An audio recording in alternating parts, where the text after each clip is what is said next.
नमस्कार। शब्द विन्यास 666 पर आप सभी मित्रों का पुनः पुनः स्वागत और अभिनंदन।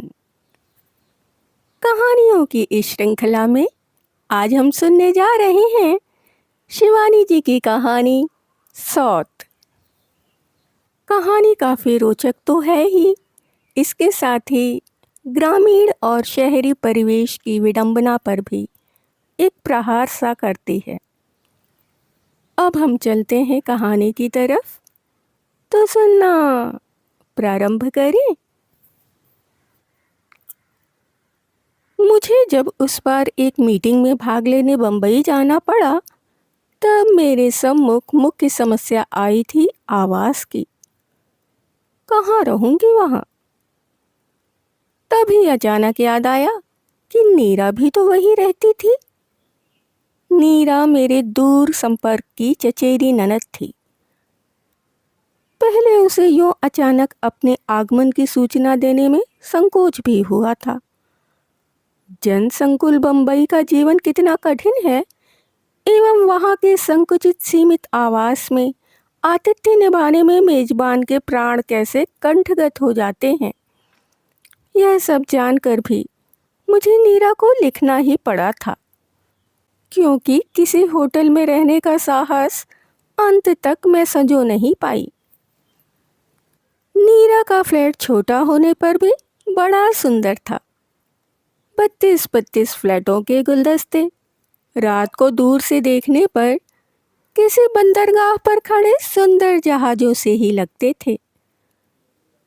नीरा को बंबई का जीवन बहुत पसंद था।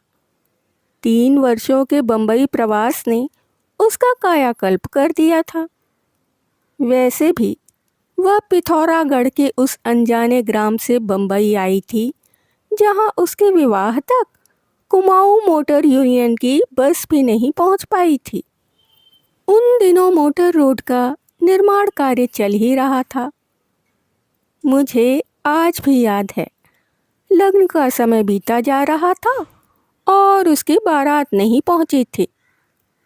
बड़ी देर बाद उसकी बारात के थके मांदे बाराती बिना किसी बैंड बाजे के ऐसे चले आए थे जैसे कोई मातमी जुलूस हो। पहाड़ी लद्दू घोड़े में बैठा उसका सजीला दूल्हा भी वर्षा की बौछार में भीग भाग एकदम ही अनाकर्षक लग रहा था। उधर नीरा आकर्षक न होने पर भी कामदार लहंगे दुपट्टे में बड़ी प्यारी लग रही थी। नए गहने, कपड़े और नवीन जीवन साथी का उल्लास उसके गदबदे गोलमटोल चेहरे पर लज्जा का अंगराग बिखेर उसकी उजली हंसी को और भी उजली बना गया था।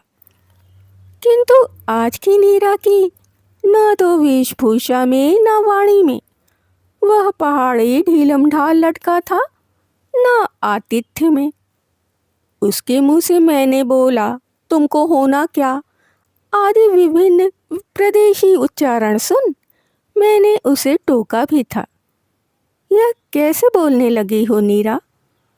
क्या हो गया है तुम्हारी हिंदी को? क्या करूं भाभी, मेरी पड़ोसिन हैदराबाद की है ना, इसी से बोली में उसकी छाप लग गई है। आज तुमसे मिलाऊंगी, बहुत ही प्यारी लड़की है। नीरा की प्रतिवेशनी राज्यम बम्बई के एक प्रसिद्ध होटल में रिसेप्शनिस्ट थी। उसके पति मद्रास में ही किसी दवाओं की विदेशी फर्म में काम करते थे। दोनों का वेतन अच्छा खासा था। उस पर उनकी एकमात्र पुत्री ननिहाल में पल रही थी। राज्यम स्वयं ऊटी के कॉन्वेंट से पढ़ी थी। इसी से अंग्रेजी का उच्चारण, उठने बैठने का सलीका, सब कुछ खाँटी मेमसाही भी था। वेशभूषा में भारतीय संस्कृति का लवलेश भी नहीं था। टखनियों तक झूल रही मैक्सी, बायां भाग किसी समृद्ध थिएटर के रेशमी पर्दे की भांति बीचों बीच उन्मुक्त औदार्य से खुली परतों को समेट लेती।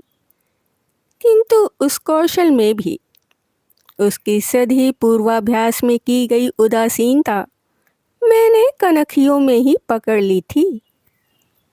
गुलाबी रेशम की खुली भांज के बीच रह रहकर उसकी गुलाबी रेशमी जंघा की क्षणिक छटा बिजली सी कौंध जाती, किंतु उसके चेहरे पर वही स्वाभाविक सौम्य स्मित खिलता रहता, जैसा उन सर्कस सुंदरियों के चेहरे पर होता है जो बालिश्त भर की रेशमी कोपीन पहने ट्रेपीज के झूलों पर ऐसी ही उदासीनता से सर्रे से निकल जाती हैं। उसकी मैक्सी का गला भी इसी औदार्य से खुला किसी उत्तुंग पर्वत श्रेणी पर फिसल रहे पहाड़ी झरने की वेग से ही झरझराता नीचे उतर गया था। पतली ग्रीवा में थी स्वर्ण मंडित रुद्राक्ष की माला, गेरुए रंग की शॉर्ट सिल्क की मैक्सी और कंठ की रुद्राक्ष कंठी से मेल खाता ही उसका केश विन्यास भी था। संसार त्यागी अवधूत के से उस जटाजूट में भी एक रुद्राक्ष की माला लपेटी गई थी। हाथ में वैसा ही मेल खाता रुद्राक्ष का कंकड़ था। बाद में नीरा ने बताया था कि वह जूड़े की लेटेस्ट स्टाइल है। वारीदाबा हेयर स्टाइल है भाभी, उसने बड़े गर्व से अपनी श्रृंगार पटु सहेली की उपस्थिति में ही फिर उसका प्रशस्ति पत्र पढ़ दिया था। पर हम तुम पर थोड़े ही ना अच्छी लग सकती है। यह तो राज्यम ही है कि कैसे ही बनकर क्यों ना निकल पड़े, लोग मुड़ मुड़ कर देखते रहते हैं। बात ठीक ही कही थी नीरा ने।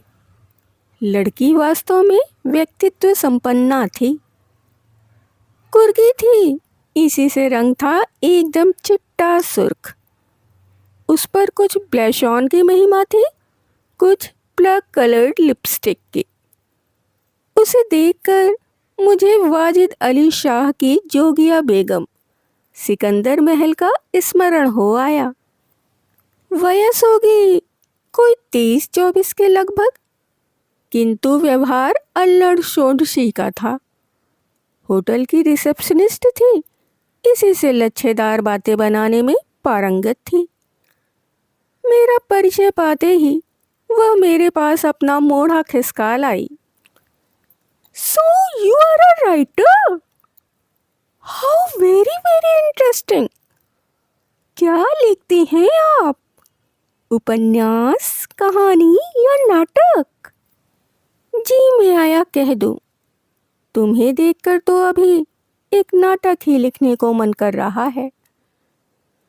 पर तब क्या जानती थी कि एक दिन उसे ही नायिका बनाकर लेखनी स्वयं ही मुखरा बन उठेगी। रात का खाना राज्यम नित्य नीरा के साथ ही खाती थी। मैं नीरा का व्यवहार, फुर्ती और पाक कौशल देखकर मुग्ध हो गई थी। एक बालिश्त के अपने उस गुफा से सकरे चौके में उसने इतनी चीजें कब बना दी और कैसे? न उसके पास कोई नौकर था न मेहरी। फिर भी मैं जितनी देर मीटिंग में रही उसने न जाने क्या क्या बना लिया था। पूरी कचौड़ी, 3 तरह की सूखी रसेदार सब्जियां, ठेठ पहाड़ी रायता और मीठी चटनी। बम्बई में भी उसने उत्तराखंड के स्वादिष्ट पकवानों की महिमा को पूर्ण रूप से साकार कर दिया। तो मैं अवाक रह गई। कुमाऊं के पकवान देखने में जितने ही आडंबरहीन और अनाकर्षक होते हैं, खाने में उतने ही सुस्वादु और मौलिक। उन सरल पकवानों की भूमिका कितनी दुरूह होती है, यह मैं जानती थी। अरे ऐसे कुरकुरे सिंगल तो पहाड़ की बड़ी बूढ़ियां भी नहीं बना पाती होंगी। और यह करड़ी ककड़ी कहाँ मिल गई तुझे? पहाड़ी करड़ी ककड़ी के पीले गंडे से कलेवर को मैंने ठीक ही पहचाना था। बाबूजी अल्मोड़े से लाए थे। ठीक उसी दिन मुझे तुम्हारा तार मिला तो मैंने उठाकर फ्रिज में रख दी। सोचा कि तुम आओगे तो ठेठ पहाड़ी दावत करूंगी। ये रायता राज्यम को भी बहुत पसंद है, क्यों है ना राज्यम? पर उसकी भोजन प्रिय प्रतिवेशिनी को उत्तर देने का अवकाश ही कहाँ था। रायते का डोंगा लगभग साफ कर वह अब किसी क्षुधा कातर भिक्षु की भांति कचौड़ियों के अंबार पर टूटी। मुझे अपनी लोलुपता को रंगे हाथों पकड़ लिया गया देख वह बड़ी ही मोहक हंसी से घायल कर कहने लगी, क्या गजब का खाना बनाती हो नीरा, इसी से आज इतना खा रही हूँ। अपने होटल का खाना तो एकदम चरी भूसा है इसके सामने। पर मैंने प्रायः ही देखा है कि डाइटिंग के चक्कर में बंधी ये छरहरी आधुनिकाएं दावतों में स्वेच्छा से ही जिह्वा पर लगे संयम अंकुश को दूर पटक भूखे कंगलों की भांति खाने पर टूट पड़ती हैं। क्यों, तुम्हारे सुख्यात होटलों में तो सुना चित्र जगत के सितारों का नित्य मेला ही जुटा रहता है और वहां उनके नाम की कई कमरे स्थायी रूप से आरक्षित रहते हैं। मेरा स्वर शायद कुछ अधिक व्यंग्यात्मक हो उठा था। अजी उनकी बात छोड़िए। वह अब 2 कचौड़ियों को रोल कर आलू दम के एक भीम आलू से पेट फुला बड़ी नजाकत से कुतरती कहने लगी, वे क्या वहाँ खाना खाने आते हैं? फिर वह कुटिल रहस्यमय कनखियों से मेरे नंदोई को देखकर मुस्कुराई। वह मुझे अच्छा नहीं लगा। अपनी कहानी उपन्यासों में ऐसी असंख्य प्रेमासिक्त कुटिल कनखियों का वर्णन करते करते अब किसी भी स्वयं दूती नारी के अंतर्मन के छायाचित्र को मैं ना चाहने पर भी किसी एक्सरे प्लेट में उभरे भग्न अस्थि कोटर सा स्पष्ट देख लेती हूँ। उस दिन दावत लगभग 3 घंटे चली थी। इस बीच उस चपला सुंदरी प्रतिवेशिनी की उपस्थिति ने मुझे अपनी सरल ननद के अदृष्ट के प्रति आशंकित ही किया था। खाने के बाद अचानक याद आया कि मीठी खीर के पश्चात वह अत्यंत अनिवार्य भारतीय मुख शुद्धि का प्रबंध करना भूल गई थी। हाय राम, मैं तो भूल ही गई थी कि आप पान खाती हैं। वैसे तो चौपाटी दूर नहीं है, पर अरे क्या पर करता। उसकी मेखला धारिणी कैबरे नर्तकी सी प्रतिवेशिनी हंसती उठ गई। चलो तो महेश, निकालो अपना स्कूटर। मैं स्तब्ध रह गई। इतनी रात को क्या यह लड़की अपनी इस अधखुली मैक्सी में महेश की कमर में हाथ डाल मेरे लिए पान लेने जाएगी? नहीं नहीं, मुझे पान की ऐसी कोई आदत नहीं है, मैंने कहा। पर मेरी भोली ननद के चेहरे पर अपनी सखी के प्रति कृतज्ञता की सहस्त्र किरणें फूट रही थीं। प्लीज़ राजम, पूरा भर लेती आना, फ्रिज में रख दूंगी। और फिर मेरी भयत्रस्त आंखों के सामने वह अपनी सखी के सहचर की कमर में हाथ डाले हवा सी निकल गई। बड़ी देर बाद दोनों पान लेकर लौटे तो मैंने कठोर दृष्टि से महेश को घूरा। उसे मैं क्या आज से जानती थी? फटे कोट की बाँ से नाक पोंछता महेश प्रायः ही तो हमारे यहाँ कभी पिता के लिए शिव पुराण मांगने आता और कभी विष्णु पुराण। उसके पिता गोविंद बल्लभ पांडे हमारे कुल पुरोहित थे और मेरा ही नहीं, मेरे सब भाई बहनों का षष्ठी पूजन उन्होंने किया था। मैं देख रही थी कि महेश मेरी आंखों से आंखें नहीं मिला पा रहा है। जब नीरा की प्रतिवेशनी विदा हुई तब वह मेरा बिस्तर लगाने मेरे कमरे में आई। भाभी, कैसी लगी मेरी सहेली? है ना गजब की लड़की? इसके होटल में कोई भी वीआईपी अतिथि आए, इसकी ड्यूटी ना हो तब भी इसे ही बुलाया जाता है। मैं समझ सकती हूँ, तुम्हारी सखी के व्यक्तित्व की सृष्टि ही विधाता ने पुरुषों का आतिथ्य निभाने के लिए की है, मैंने कहा। पर भोली नीरा ने मेरे उत्तर के व्यंग को एक कान से सुन दूसरे से निकाल दिया। वह फिर उसी उत्साह से कहने लगी, है तो मद्रासी, पर रंग हमसे तुमसे भी गोरा है। उस पर कपड़े पहनने में तो इसका जवाब नहीं है। भाभी, चाहे कुछ भी न पहने तब भी हीरे से चमकती है। वह तो देख ही लिया। मेरा रूखा सर फिर उस चिकने घड़े पर तेल सा ढरक गया। अच्छी लगी ना तुम्हें? नहीं। ना चाहने पर भी मेरे हृदय की बात होठों पर फिसल गई। क्यों? चादर की सिलवटें ठीक करते उसके दोनों हाथ रुक गए। इसलिए कि मुझे स्कूल कॉलेज ना जाने वाले लड़के और ससुराल ना जाने वाली लड़कियां जरा भी अच्छी नहीं लगती। मैंने हंसकर कहा, तो क्या हो गया? उसके पति तो यहाँ आते रहते हैं। फिर बेचारी करी भी क्या? सास बेहद तेज है। मैं 3 दिन तक नीरा की अतिथि बनी रही और उन दिनों की संक्षिप्त अवधि में ही उसकी उस चतुरा प्रतिवेशनी का व्यवहार मुझे स्तब्ध कर गया। नित्य प्रायः वह महेश के ऑफिस जाने तक नीरा के यहाँ ही डटी रहती। मैं अपने कमरे से ही देखती, वह महेश के कमरे में बैठी खिलखिला रही है और मेरी मूर्खा ननद चौके में फाड़ झोंक रही है। चाय नाश्ता वहीं से लेकर वह होटल जाती और 5 बजे लौटती। फिर अपना ताला खोलने से पहले वह नीरा की ही घंटी बजाती। रात को भी उसका खाना नीरा के यहाँ ही रहता। बड़ी रात तक ताश चलता।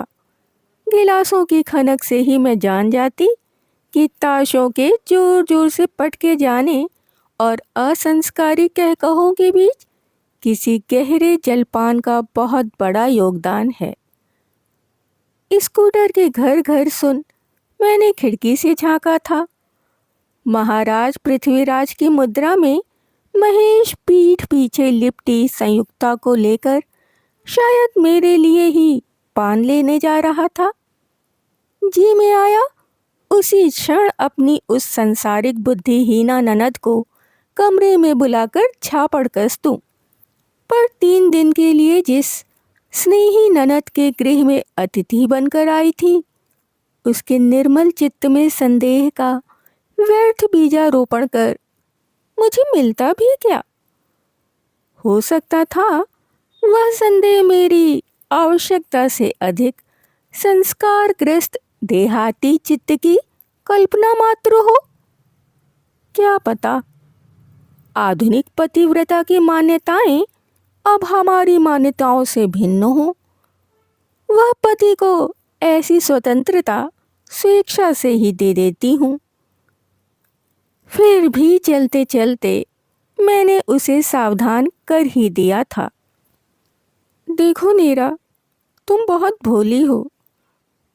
फ्लैट का जीवन निश्चय ही कुछ अंशों में मनुष्य के जीवन को अनुभवों से समृद्ध करता है, किंतु इसके लिए तुम फ्लैट वासियों को अपनी एक बहुमूल्य धरोहर खोनी ही पड़ती है। वह है तुम लोगों की प्राइवेसी। किसी भी परिवार के सुख के लिए इस प्राइवेसी का अक्षुण्ण रहना अनिवार्य होता है। यहाँ तो तुम्हारी एक छींक, खांसी या डकार तक पर तुम्हारा अधिकार नहीं रहता। उसी क्षण वह दूसरे परिवार की छींक खांसी बन जाती है। तुम्हारी सखी से तुम्हारी ऐसी मैत्री देखकर बड़ा आनंद आया, किंतु एक अंग्रेजी की कहावत सुनी है, अंतरंगता घृणा की जननी होती है। इसे मत भूलना नीरा। हाय भाभी, तुम्हें क्या लगता है कि मैं किसी से लड़ूंगी? मैं फिर कह ही क्या सकती थी। मैं जब रात की गाड़ी से चलने लगी तब नीरा की प्रतिवेशनी फिर मेरे लिए स्कूटर भगाती पान ले आई थी। मैंने पुड़ा बटुए में डाल लिया और जैसे ही स्टेशन पीछे छूटा मैंने बंधा पुड़ा खिड़की के बाहर फेंक दिया। फिर 1 वर्ष तक मुझे नीरा की कोई खबर नहीं मिली।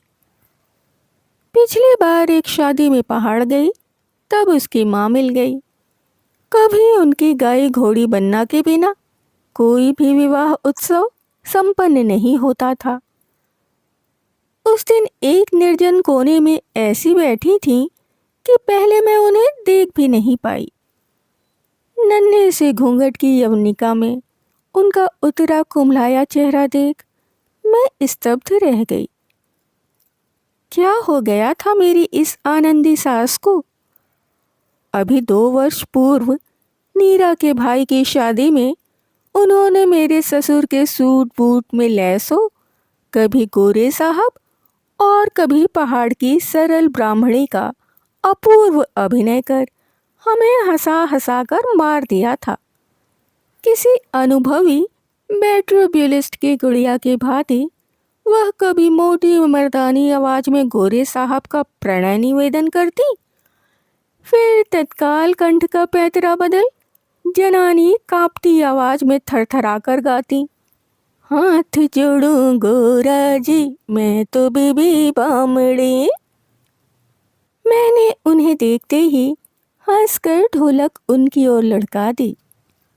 लो चाची, ये क्या मुंह लटकाए बैठी हो जाए कड़कती सी घोड़ी। दुर्बल हाथों से ढोलक को मेरी ही ओर वापसी ढलान में लुढ़का उन्होंने अपनी डबडबाई आंखें फेर लीं। मेरी देवरानी ने मुझे चिकोटी काटी।